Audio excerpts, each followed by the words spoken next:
saya ingin membawakan tema yaitu fungsi kitab Allah. Izinkan dulu saya menyampaikan dari Al-Quran. Bismillahirrahmanirrahim.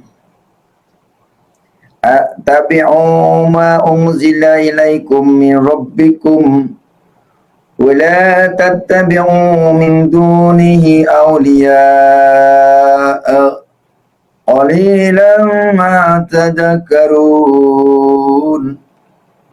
Yang artinya, ikutilah apa yang diturunkan kepadamu dari Tuhanmu, dan janganlah kamu ikuti selain daripadanya sebagai pemimpin. Sedikit sekali kamu mengambil pelajaran. Surat 7 Al-A'raf ayat yang ketiga. Apa yang harus diperintahkan oleh Tuhan, yaitu yang diturunkan kepadamu dari Tuhanmu. Lalu apa yang diturunkan dari Tuhan? Quran surat 3 Ali Imran ayat yang ketiga berbunyi begini. Nazzala alaikal kitaba bil haqqi musaddiqan lima baina yadayhi wa anzala taurata wal injil. Artinya, Dia menurunkan kitab kepadamu yang mengandung kebenaran, membenarkan kitab sebelumnya, dan menurunkan Taurat dan Injil. Menurut Al-Quran, kitab yang diturunkan oleh Allah adalah Taurat dan Injil. Itu petunjuk Allah itu adanya di dalam Taurat dan Injil, bukan di dalam hadis dan fikih. Jadi ini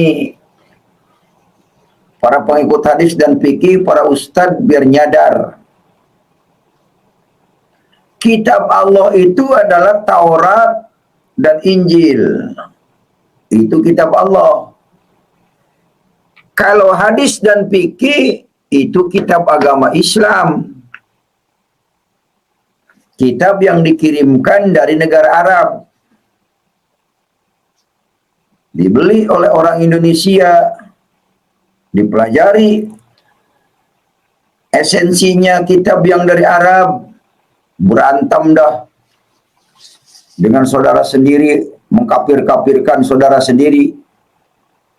Itu korban akibat kitab Arab. Orang Arab cara menyerang negara Indonesia itu dengan kitab. Dikirim kitab ke Indonesia, kemudian dia dapat untung hasil jualan kitab. Nah, kitabnya dibaca oleh orang Indonesia. Orang yang tidak berpikir langsung percaya, tertarik, sampai dengan keluarganya sendiri bermusuhan.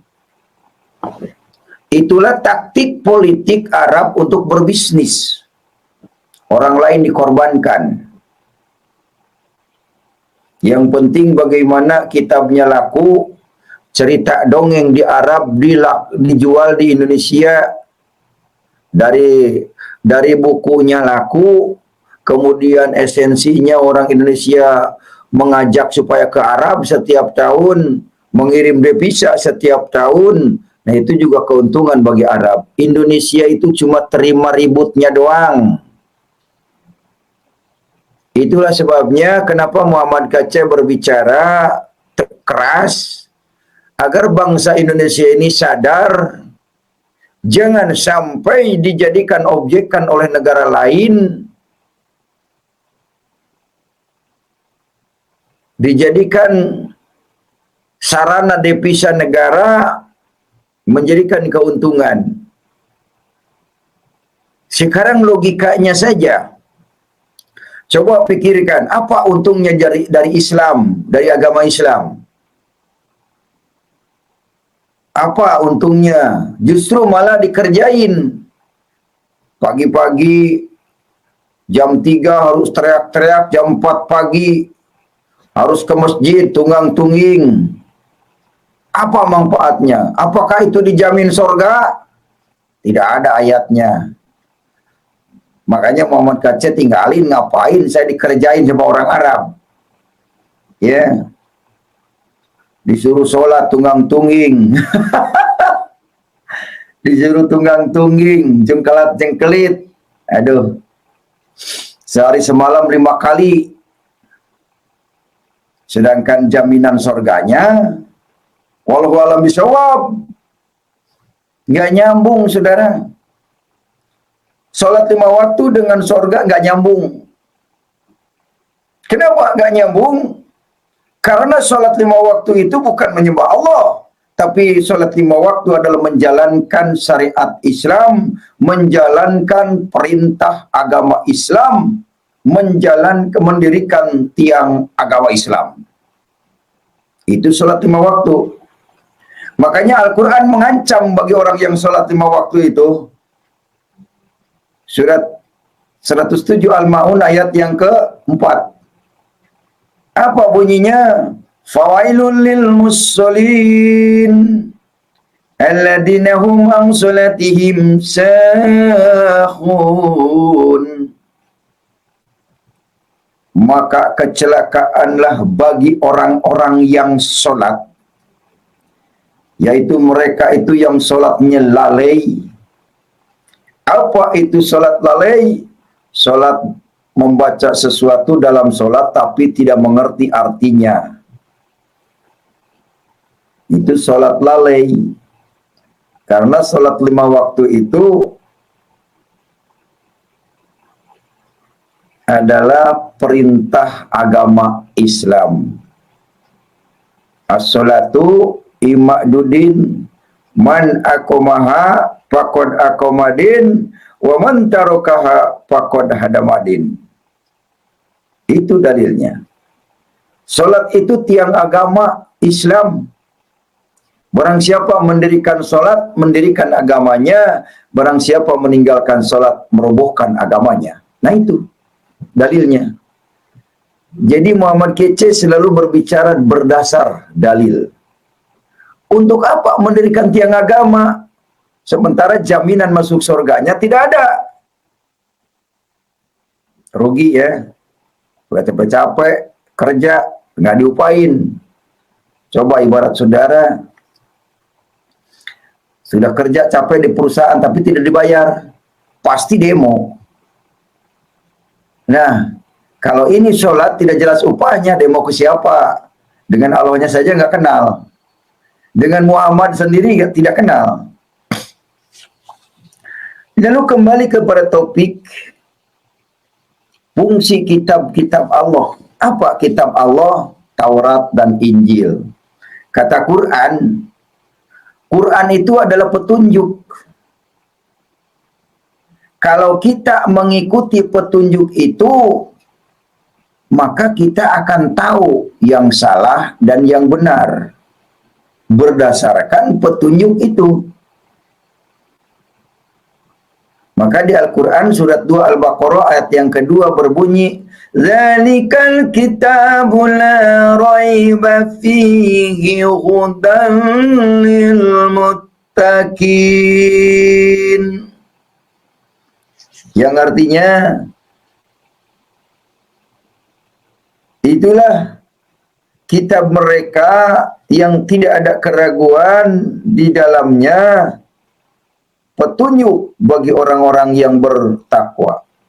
Jadi Alkitab itu adalah petunjuk bagi orang yang bertakwa.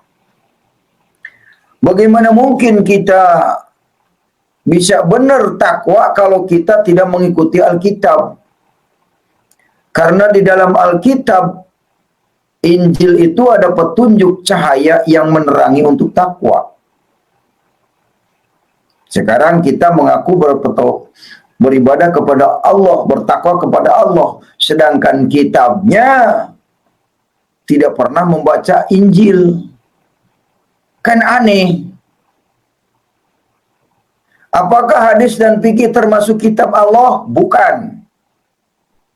Hadis itu kitab karangan para ulama Arab. Hadis itu karangan Bukhari Muslim, Sahih Muslim, Al-Tirmidzi, An-Nawawi, itu pengarang-pengarangnya. Jadi hadis itu adalah kitab karangan para ulama. Ada hadis yang mengatakan utlubul ilma walau bisin. Carilah ilmu sampai ke negeri Cina. Tidak ada utlubul ilma walau Arab, tidak. Tapi yang ada utlubul ilma walau bisin. Carilah ilmu sampai ke negeri Cina. Cina itu untuk hal duniawi motivasinya baik, semangat, ilmu dagangnya luar biasa, dan tidak mengajak kerusuhan, tidak memprovokasi. Berbeda dengan yang dari Arab, mengancam-ngancam pemerintah kalau tidak mengikuti ajarannya, bahkan mengancam sampai jumpa di pengadilan akhirat. Emang dia yang punya akhirat?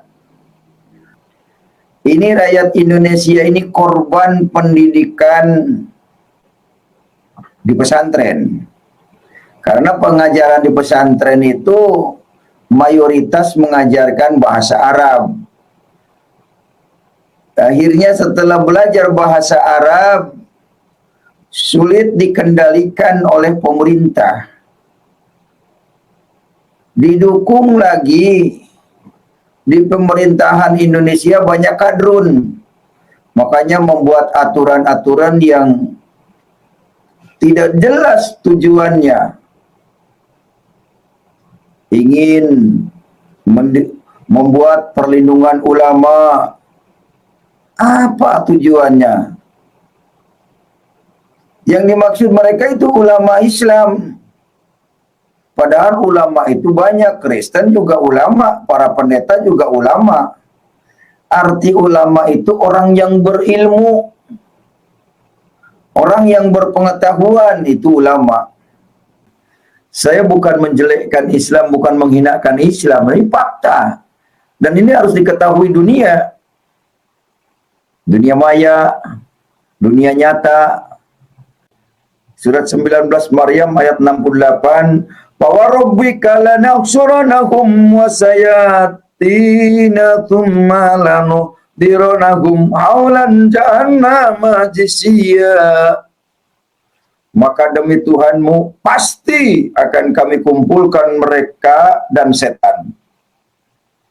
Kemudian pasti akan kami datangkan mereka ke sekeliling neraka jahanam dengan berlutut.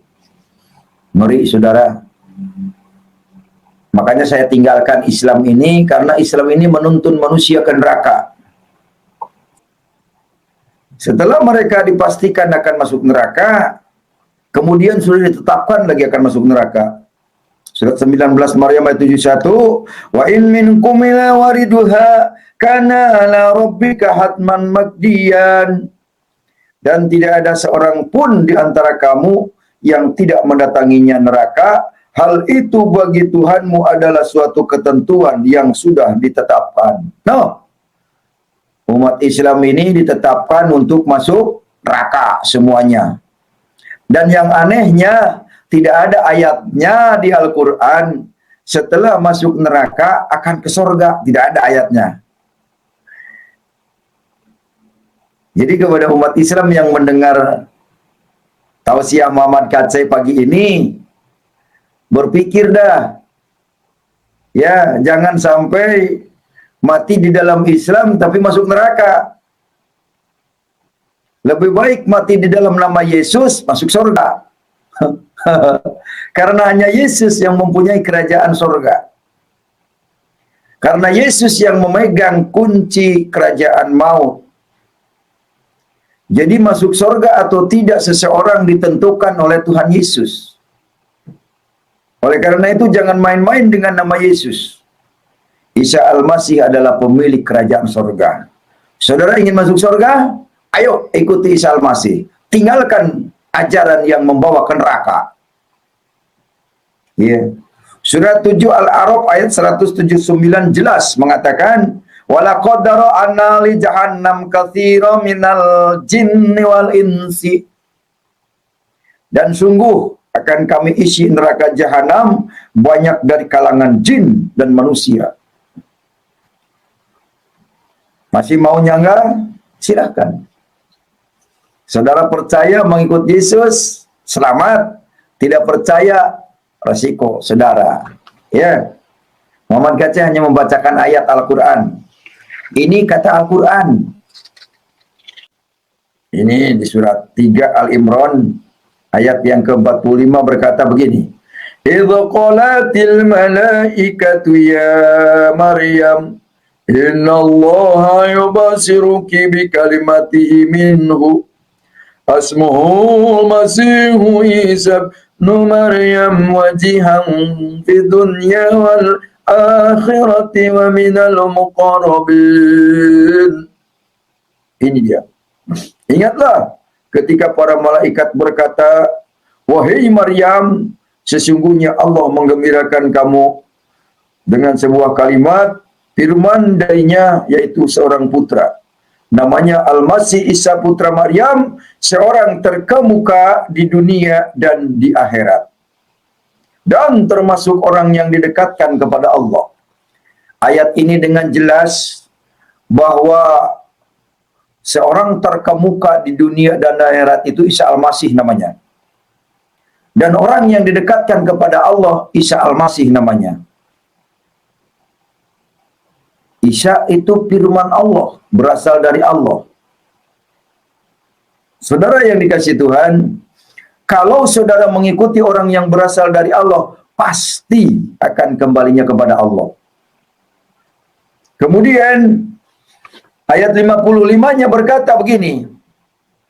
Idz qalallahu ya Isa inni mutawaffika wa rafi'uka ila wa mutahhiruka minal ladzina kafaru wa ja'ilul ladzina tabauka fawqal ladzina kafaru ila yaumil qiyamah thumma ilayya marji'ukum al-ayah. Ingatlah ketika Allah berfirman, ini Allah yang berfirman, wahai Isa, aku akan menyampaikan kamu kepada akhir ajalmu dan mengangkatmu kepadaku, serta mensucikan kamu dari orang-orang yang kafir dan menjadikan orang-orang yang mengikuti kamu di atas orang-orang yang kafir hingga hari kiamat. Kemudian hanya kepada akulah kembalimu, kata Allah.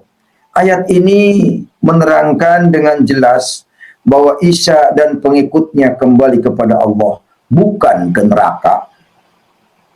Jadi perkataan dakwahnya Yahya Waloni mengatakan umat pengikut Yesus masuk neraka, itu tidak ada salah besar. Malah sebaliknya, pengikut Muhammad yang akan mendatangi neraka. Ayatnya sangat jelas. Ya. Oke, teman-teman, terima kasih.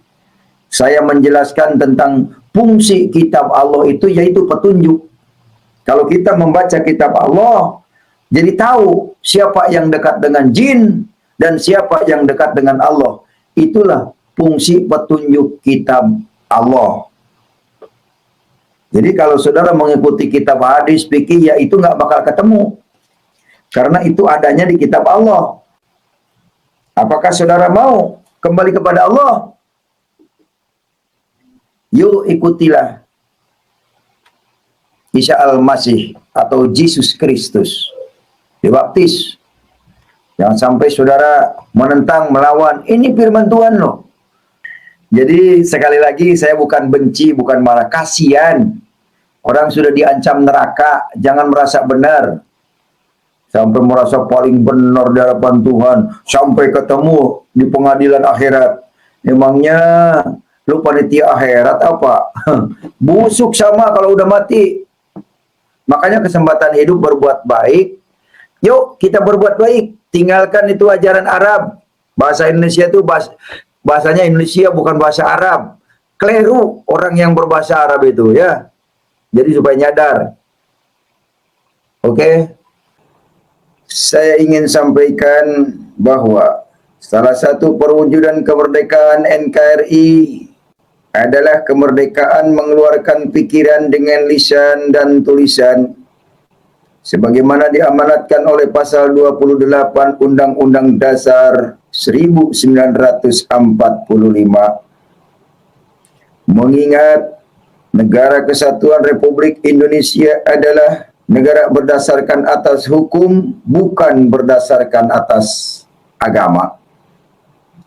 Oleh karena itu, Indonesia wajib menjunjung tinggi Pancasila dan kemerdekaan berpendapat. Saya berjuang ini merebut NKRI dari tangan Arab. Sekarang ini dikuasai oleh Arab Indonesia. Ya, penjajah Indonesia itu sekarang orang Indonesia dengan bahasa Arab, dengan politik Arab. Ya, Indonesia itu Pancasila. Terima kasih. Selamat berpisah.